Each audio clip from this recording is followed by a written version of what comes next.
Shalom, salam sejahtera di dalam kasih Tuhan Yesus Kristus. Kembali berjumpa dengan saya dalam Suara Kebenaran. Kali ini Suara Kebenaran akan menanggapi satu pernyataan yang disampaikan oleh Ustadz Kainama yang berkaitan dengan mujizat yang dilakukan Yesus pada perkawinan di Kana. Dia mengatakan bahwa Yesus tidak mengubah air menjadi anggur. Sebelum saya lanjut untuk mengomentari ini, kita lihat dulu cuplikan video berikut ini. Gini, ada pernikahan udah 3 hari, acara pesta pernikahan 3 hari. Maminya udah di sana, maminya di sana. Ngapain? Ngapain dia di pesta pernikahan maminya? Ayo. Lalu Jesus nggak mau pergi. Dijemput nih, liatin. Dia dijemput oleh para Hawariun, dibawa ke pesta pernikahan.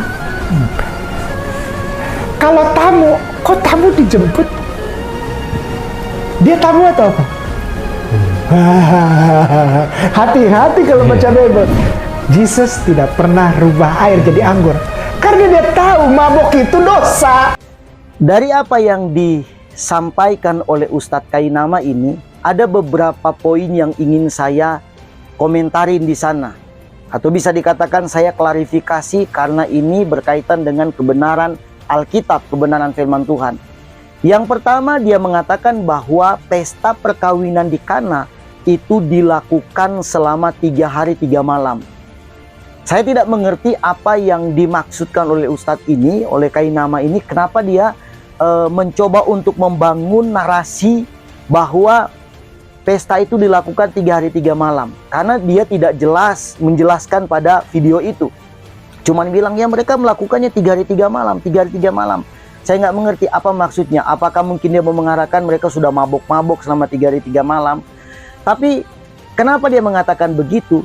Karena ada satu alasan, ya bisa dikatakan sebuah alasan yang digunakan oleh Ustadz Kainama ini, mungkin kenapa dia mengatakan itu dilakukan selama 3 hari 3 malam. Karena saya membaca Alkitab, terutama yang mengulang-ulang peristiwa ini, saya tidak pernah menjumpai ada informasi bahwa ini dilakukan selama 3 hari 3 malam. Tidak ada. Saya membaca dalam terjemahan lain, selain terjemahan Alkitab yang biasa saya gunakan, tidak ada. Ya, saya perlu memberitahukan bahwa memang Alkitab itu dicatat di dalam beberapa versi terjemahan ya. Kalau untuk Indonesia itu ada beberapa versi. Inggris juga ada beberapa, ada King James Version, ada International Version. Tapi versi-versi ini tidak menggeser atau tidak keluar dari kebenaran yang sesungguhnya. Ya, ini hanya masalah penggunaan bahasa yang biasa digunakan sehingga agak berbeda terjemahan. Tapi tidak keluar dari nilai kebenaran Alkitab itu sendiri. Atau ada yang mengatakan dipalsukan. Tidak ada. Hanya masalah penterjemahan saja. Nah, dari semua terjemahan yang saya baca, saya belum menjumpai ada informasi tentang 3 hari 3 malam mereka melakukan pesta itu. Nah, dari mana Ustadz Kainama ini membangun narasi 3 hari 3 malam? Kita lihat dulu ya di dalam Injil Yohanes. Yohanes pasal yang kedua ayat yang ke-1 dikatakan begini. Yohanes pasal 2 ayat 1. Pada hari yang ketiga ada perkawinan di Kana yang di Galilea, dan ibu Yesus ada di situ pada hari yang ketiga.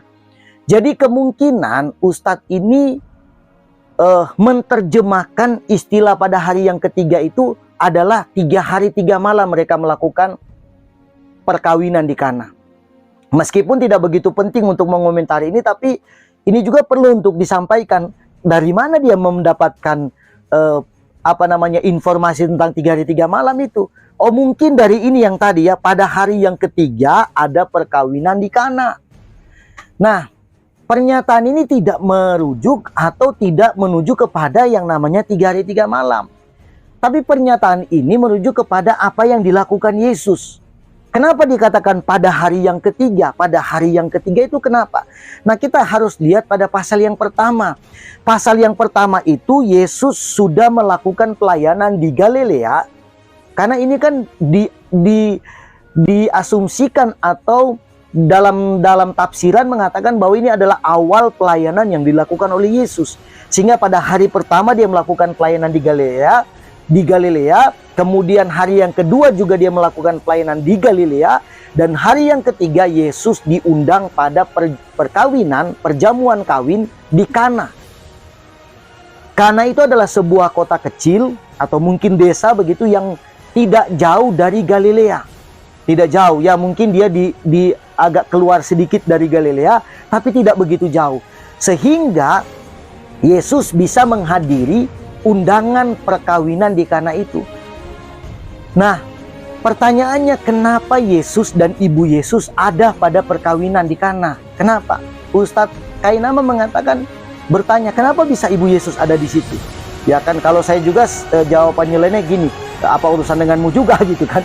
Kenapa harus dipersoalkan dia ada di situ? Itu ya mereka di kota itu tinggalnya gitu, mereka berada di situ, jadi bisa saja diundang untuk menghadiri acara itu. Kalau saya yang hadir di situ, ya mungkin lucu, kenapa saya ada di situ gitu. Tapi kalau ibu Yesus tidak asing, tidak sesuatu yang tidak lazim, sesuatu yang tidak aneh kalau dia ada di situ gitu. Kalau saya yang ada di situ baru aneh. Ya, kenapa dia ada di situ gitu? Seolah-olah Ustadz ini mengomentarin, seolah-olah mengkritik. Kenapa dia harus ada di situ? Ya nggak apa-apa, biar aja dia ada di situ. Kemudian yang kedua, kenapa dia ada di situ? Ini jawaban yang bukan nyeleneh. Kalau kita lihat keterlibatan Maria, ibu Yesus dalam perkawinan di Kana itu, keterlibatan dia tidak hanya sebagai tamu undangan, duduk manis sambil menunggu suguhan dari pelayan-pelayan yang menyediakan sajian makanan minuman. Tidak, ibu Yesus terlibat dalam perkawinan di Kana itu sampai masalah urusan dapur.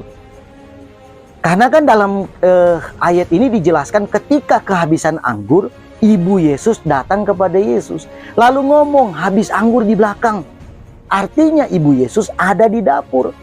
Dia mengerjakan pekerjaan yang ada di dapur. Dia terlibat di dalam acara pernikahan itu, tidak hanya sekedar tamu undangan, tapi dia bagian dari orang yang mengurus perjamuan atau perkawinan di Kana.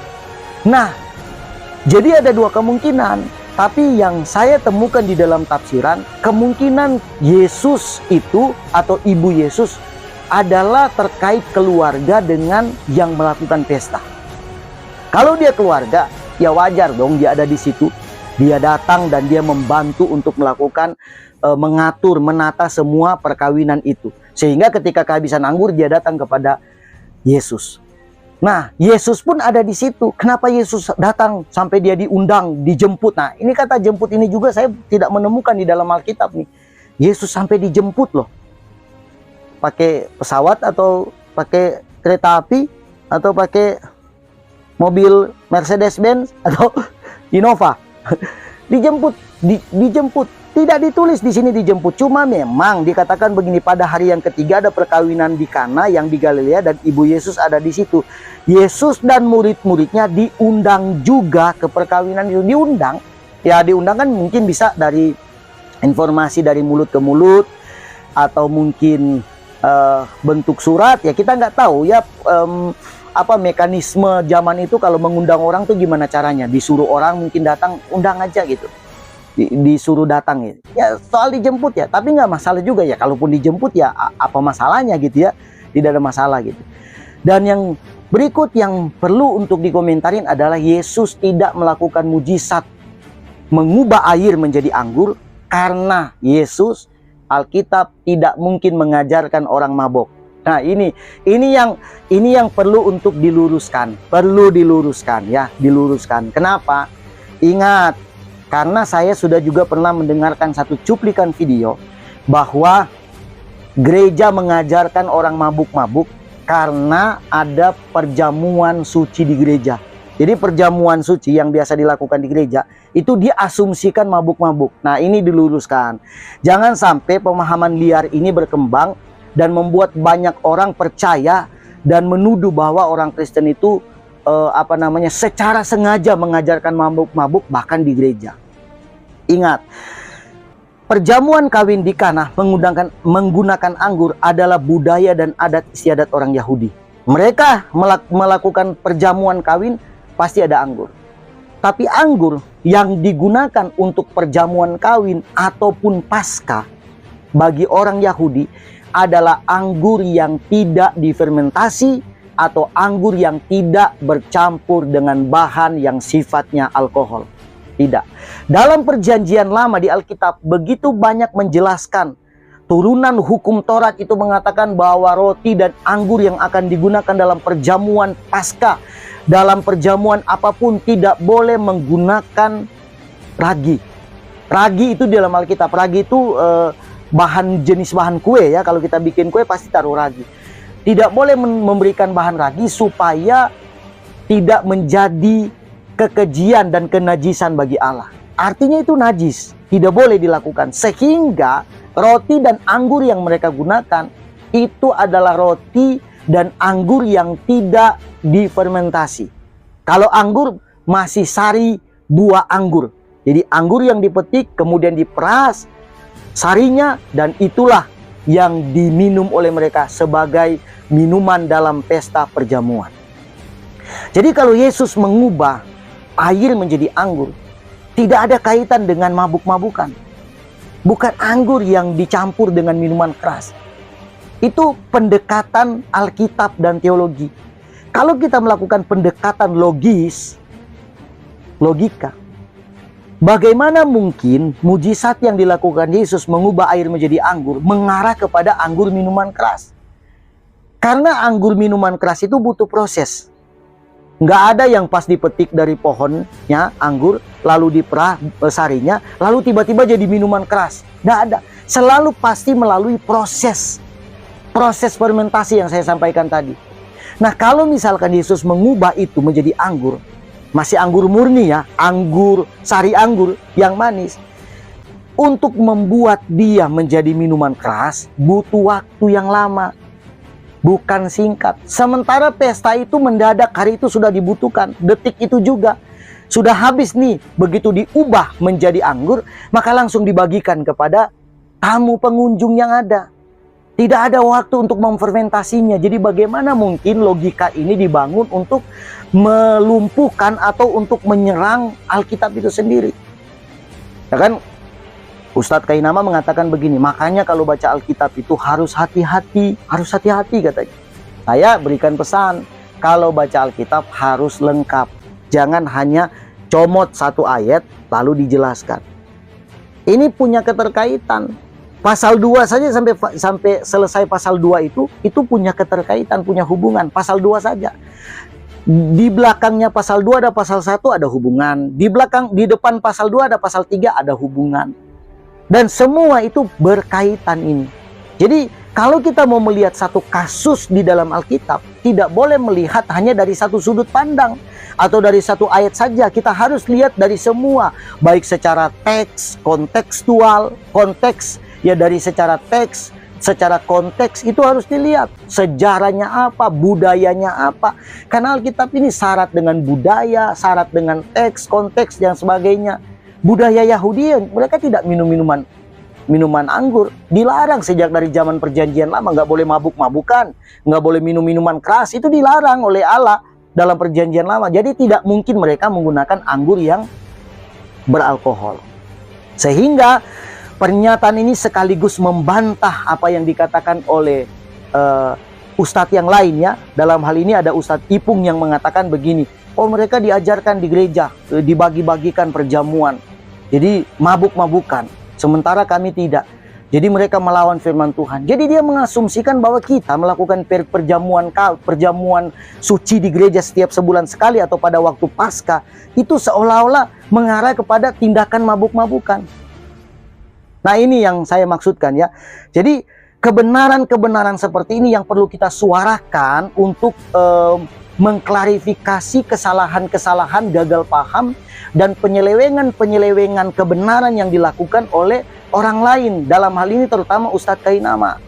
Dia banyak sekali melakukan penyelewengan kebenaran di dalam Alkitab. Seakan-akan dia paling ahli di dalam Alkitab, bahkan menggunakan bahasa-bahasa Ibrani, bahasa Yunani.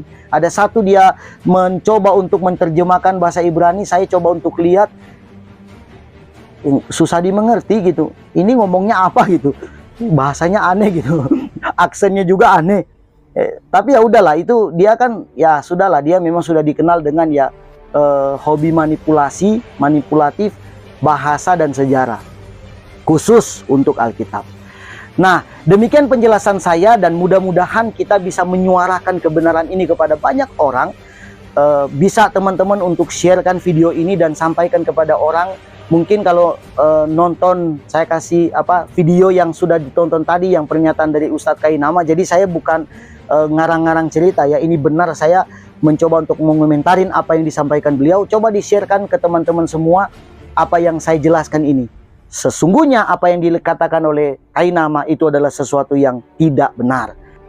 Demikian apa yang sudah saya sampaikan di dalam Suara Kebenaran. Kita jumpa kembali pada episode berikutnya. God bless you.